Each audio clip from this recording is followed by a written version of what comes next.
Hello and welcome to episode 40 of the Rollo and Slappy Show. Today is May 22nd, 2017. I am Rollo McFlugel, and with me is Slappy Jones 2, and we are both at McFlugel.com. The show notes page for this episode is McFlugel.com/22. And if you head over to the website, you'll find that we gave it a little bit of a facelift. So I hope you enjoy the new format and give us some feedback on it. And subscribe to the email list. Of course, always do that. So since it sounds like he's raring to get into this, I'm going to hand it over to Slappy to talk about our topic for this episode. Yeah, thank you, Rollo, and thank you everyone again for listening this week. Today we're going to talk about something that I think comes up a lot in conversation. If Rollo and I are talking to people who, for lack of a better term, we'll say are statists. We'll talk about something, bad laws, or we'll make the point that police officers or anyone in law enforcement, if they disagree with a law or think the law is immoral, they should not enforce it. And oftentimes we get the objection that, well, that's why we have a court system and a jury of your own peers. The police officers are required to do what the law says, and they let the court figure it out. We don't think that's a really strong answer, do we, Rollo? Nope. So I'm going to pass it over to Rollo. Just give us your initial thoughts on that, or what do you normally say to someone who says, well, they'll have their day in court, and that's where they'll figure it out. Let the cops do their job. Well, first of all, it's a pretty crummy thing to say, like, oh, it's actually on you to go and have to spend all the time and resources and energy to settle something that you were at no fault in, apparently. Let's give the example. Well, no, yeah, just continue. Sorry for interrupting. But on the bigger scale, it's, well, one, if you're not doing anything wrong, why should you have to go along? But more importantly, and I know that people are going to say, well, what are you going to do? It's the cops acting the way he is, and if you're really in the right, just do what you got to do to take care of it while you're with the police officers. You don't want to escalate it and have him to resort to some bad amount of force, because if you're saying that he's in the wrong, then who knows what he's going to do. But that's why we have the criminal justice system, and you get to settle it there, like you're saying. But I don't think the system is really set up for that, at least for the innocence of the average citizen. They always say there's a presumption of innocence until proven guilty, correct? Yes, that's what they say. Mm-hmm. But if you look at the incentive structure and how the courts are structured, with who's there and who they report to, who their employers are, then you really start to question how it could even be considered a fair system in the first place. So first of all, even going back to the situation where you're with the police officer, he's legally allowed to lie to you. That is true. Throughout the entire process. So that's kind of jacked up right there to begin with. So let's take it away from your interactions with the police officer. You're let's say you're arrested or whatever. You're taken to court. All right. So what's the court system? You've got a judge, you've got the prosecutor, and then you've got the police officer who's going to be the witness against you. What do they all have in common? Well, they have the same employer. Yes, they do. So another thing that's just kind of crazy, and I know this is a small peanuts, whatever. I had a speeding ticket years ago, and excuse me, I went to fight it in court, and an attorney called me, said if I don't fight it, I'm going to get points. And this was a long time ago. I was still in college, or right out of college, actually. And I was thinking, well, I was speeding. I mean, he got me. And and a defense attorney called me and said, "No, you have to fight this. Trust me. Withdraw your plea. Plead not guilty. We'll go fight it. It'll get knocked down to 5 miles an hour over the speed limit." All right, sure, whatever. Sounds good to me. I didn't want my insurance premiums going up, that whole deal. So we fight it. We walk in, and I'm nervous because I'd never been in court as the the accused or charged with a crime, or I don't know.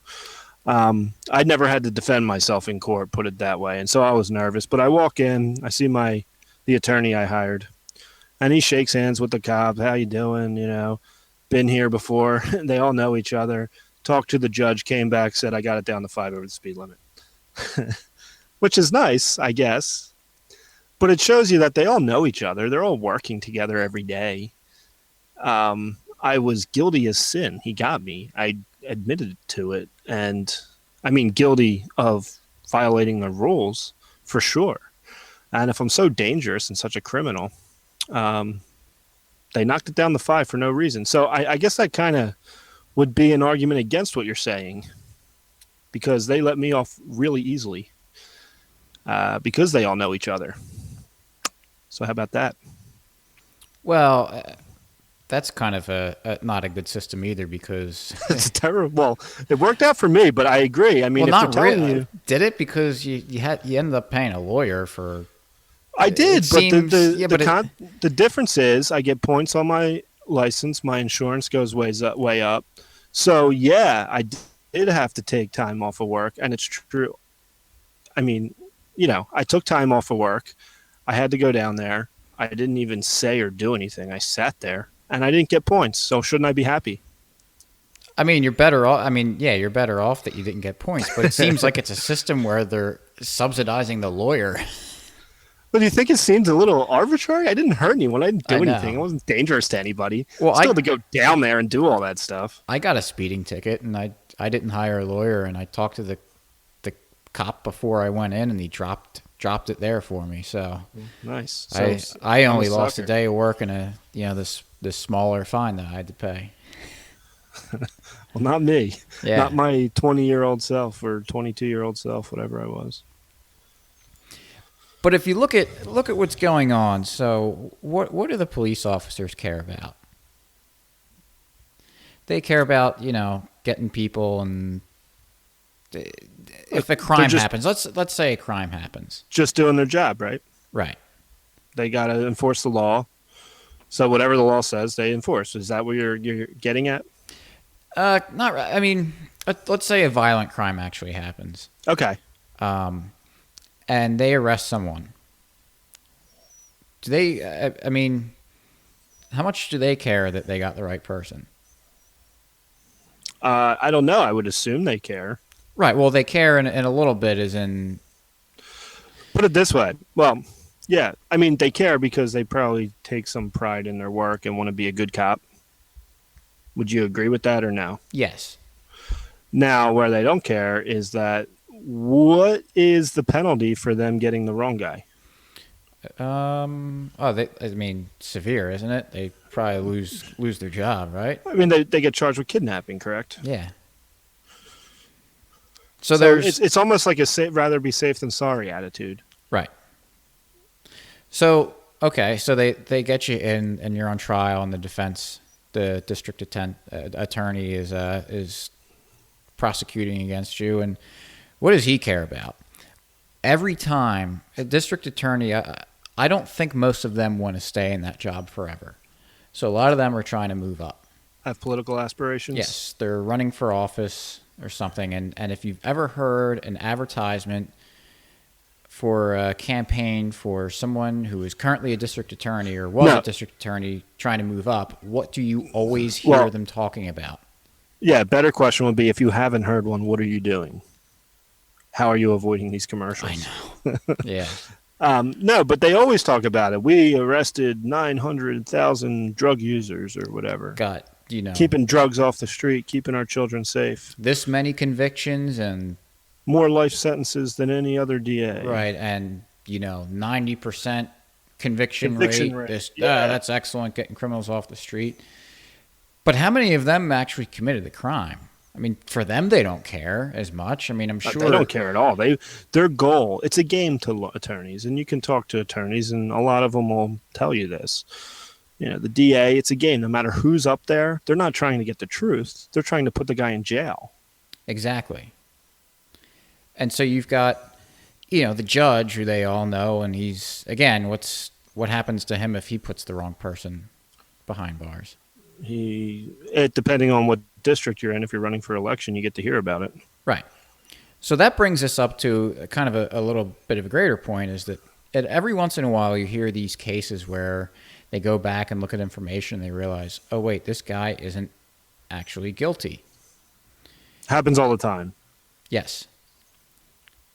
But how often or how hard are they going to actually try to look back at cases? Because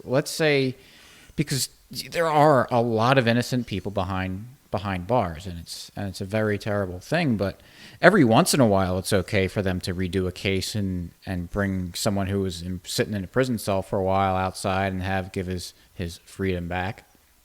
Because it's kind of like a feel good story, and it shows that, hey, there is integrity behind this system. The justice system, they're doing their job and they're very dispassionate, but sometimes not all the information's there, or something that's unforeseeable and unable to be accounted for by the criminal justice system allowed for an innocent man to go behind bars. But do you actually think that they're going to do their diligence to make sure to review everything all the time? Because what happens if there are a lot of people do realize there's a lot of cases where innocent people are getting thrown in prison? Doesn't that really throw a wrench in people's belief and trust in it? Yes, their trust in the system would be crushed if they went back and reviewed these cases. But really, I mean, and that's what people think that our government is doing. They're keeping you safe, looking for the truth, getting bad people off the streets. But it's really, they're just collecting convictions. Right. It's a conviction farm, really, is all it is. And they're all friends. They all know each other. So pick up a newspaper if they still exist, or go online to your local news and just read the quotes from the DAs, no matter what case it is. At least in this area, I'm thinking of some specific ones who I know personally who just put awful quotes in the paper. Just, this scumbag should be away for years on like a drug charge or a gun possession, or no one was hurt. But they have to be, they have to grab headlines. They have to put these insane statements out there to look tough. Right, because when they are running for office, they can play the clips of themselves talking, and they can say tough on crime. Yep. And people love that because no one likes a criminal. But if you take a step back and look at what these people are being called criminals for, and it's like, I don't. People might second guess that. Right. With all the people in jail, how many do you think really need to be isolated from society? Right, and how many of them does it make it actually worse for them? Right, but even if your defense is okay, so it happens sometimes, but not often, shouldn't there be some repercussion for that innocent person you put in jail for 20 years? Lose their whole life, essentially. Yeah, and I'm not saying I don't think you're saying that you should be necessarily criminally held accounted for it, as in saying that you put them in jail or something, unless you can prove that there was some malintent or something.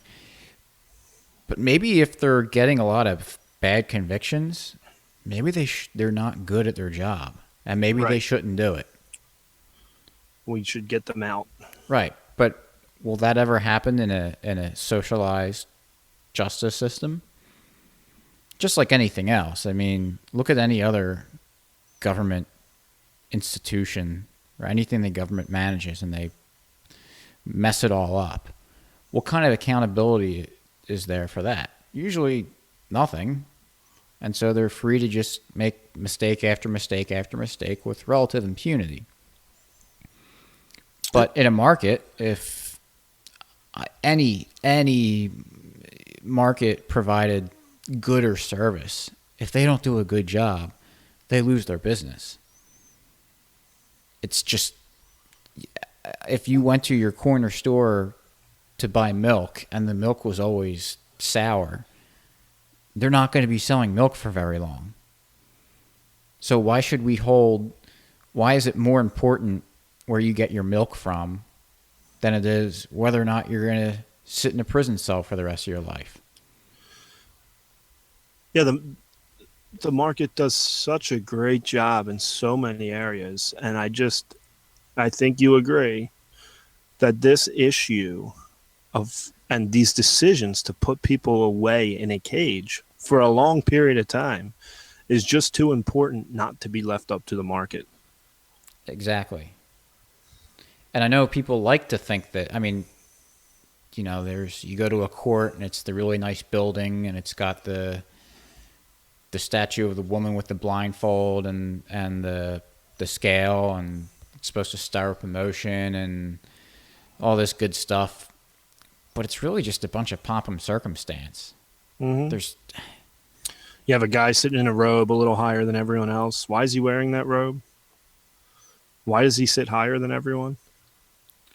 To have that illusion of grandeur and power. But really, so I understand that people want to trust it and people want to believe that it's good. But, man, you just take a couple minutes to think about the incentive structure that's there. That the DA is just out there to get convictions. And that's really it. Now, I'm sure there's some that might have some integrity, but that just because one or two guys out of a whole bunch have it doesn't make the rest of them good or right. And you really want to hope that you're getting that one guy who has integrity? I know I don't. I want a system where, like, it's going to the corner store buying a gallon of milk. Well, yeah, exactly. You're right. I guarantee you, and I say this with complete confidence, you are way more likely to get a false conviction for any given court case than you are to buy a gallon of milk at the grocery store and it come back sour. Like, that's not even. I don't think that's a slam dunk. I actually don't think I've ever bought expired milk, sour milk, right, in my life. Yeah. And buy a lot of milk. Milk tends to go bad pretty quickly and easily. Pretty quickly. Yep. So if only we could hold our criminal justice system up to the same standards as we do milk. Yeah. And other things that we just take for granted. And it's funny because a lot of people who might say that they're libertarian, but more of the minarchist flavor, will say things like, well, I think the market should handle most things, but for things like the courts and the police and everything, we need a central authority, a government to manage that. And it just doesn't make any sense to say that, because those are kind of the rights enforcement. That's really the most important thing, because if you can have some institution that can just railroad your rights, then what good are your rights? So I would much rather have the market system where people are judged based on how well they do their job, that is, enforce rights. Well, one quick story, one anecdote maybe, but you were there. You and I were talking to an attorney. This was a couple months ago. And we were just talking about kind of our I'll call it our philosophy, but like a libertarian philosophy. I'm talking about holding individuals responsible for their actions. And in this case, we're talking about police officers. And yes, if there's a law that you believe is immoral, you should not enforce it. We mentioned this earlier in this episode, but we were saying this to this attorney. And he said exactly what that response. Well, that's the beauty of the system. But, because the cop puts the guy in jail for possession of marijuana, and the court can decide whether he's guilty or not. And if you don't like it, we have to change the laws. But what does that do? So you have A police officer enforcing it, you have a judge making a decision, and you have legislators making laws. And the cop saying, I'm just doing my job following the law. And the judge is saying, well, I have to judge based on the law. And the legislators say that was the law on the books. There's no accountability anywhere in the system. And that, I think, is required. That lack of accountability is required for the system to continue. Because if anybody had to take responsibility for doing what they do, I don't know how they could live with themselves. Yeah. I really don't. I mean, and that's what they do. You'll have your day in court, and the judge says, well, you're here because you did something, and, you know, the law says you have to require mandatory minimum sentence of 10 years. So I'm putting you in a cage for 10 years. Not my fault. That's the law. Yeah, kind of out of my hands. Nobody's fault. Everyone washes their hands of it from top to bottom. And there's no accountability, and no one is to blame. And we act like this government and the system of laws is some kind of all-powerful being that's over top of us, like putting in these laws down there. And it's just not true. And it's killing us, literally, in some scenarios. It absolutely is. And so, really, what I want to get across in this episode is that every single individual person should think about what is right and wrong and what they know and act accordingly, and not do something because someone told you to. Exactly, because it's funny because in any sort of private business, to say that, well, my boss told me to do it and that's why I did it, and that's my defense, would never be considered a defense. That would be a terrible defense. Right. I mean, I can't imagine just doing something that I knew was wrong because someone at work told me to do it. And it's and it's true. Look, we can look at the laws and we can say there's bad laws on the book and the laws need to be changed. But why should that prevent you from doing what's right? Exactly. I mean, we don't need the law to tell us what's right and wrong. If you do, then your conscience, your ability to reason between right and wrong is basically the level of a child's. If you only do something because you're told that's what you should do. It's like the story we were talking about a couple weeks ago with the pizza delivery guy who was shot in West Philadelphia. And, of course, the city of Philadelphia paid almost $4.5 million to him and then said the cops did nothing wrong. They're still on the streets. And then they said they changed their policy afterwards. So, obviously, they did do something wrong if you changed the policy and you paid out $4.5 million. But why did those people, those police officers, why are they required to follow those stupid rules that they know are wrong? They know you can't fire 14 shots into a car. Why would you do that? And of course they say they followed policy. That was procedure. Well, that's stupid, and you shouldn't be allowed to do that. You shouldn't be able to do that and be okay and still have no consequences. I think that's terrible. I think you should think for yourself and realize, all right, this guy's getting away. Maybe we should just write down his license plate and follow him for a bit. And they could have followed him back to the pizza store. Because and you know what's funny is that I know in Philadelphia, because I used one of my internships when I was in college, I worked with a former Philadelphia police officer, and he said that when he was about ready, in his car and trying to pull someone over, if they sped away, it was the rule within the department that you had to pull over, say what happened, and you had to get permission to engage in a pursuit. Because if it was just someone rolling a stop sign or something and they sped off, it creates a huge public hazard to have a high-speed car chase in a neighborhood somewhere. So they say, and it makes sense to say it's not worth the risk of, one, the police officer or the guy who rolled the stop sign or did whatever, and then three, and probably most importantly, the people who are just out on the street minding their own business. So if you've seen a guy commit a crime or something and their policy is, I guess, within reason, it's been years since I had this conversation, so I don't know all the nuances and details of it, but the gist of what I'm saying is what the rule was. If that's the rule there, how is it that just shooting into a car is the just the justified standard protocol operating procedure to do. That just doesn't Right. make any It doesn't make sense, sense. but I can already hear what if there are any police officers listening. I can hear what they're saying. Yeah, it's easy for you to say while you sit on your porch.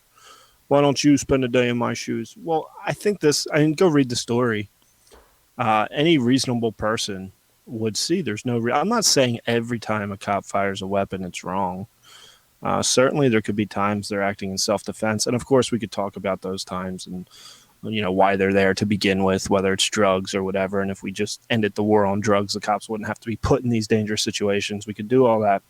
But if a cop is being attacked, he can defend himself like any other person can defend himself. This was clearly no reason to think this pizza guy was attacking anyone. He was running away. Yeah.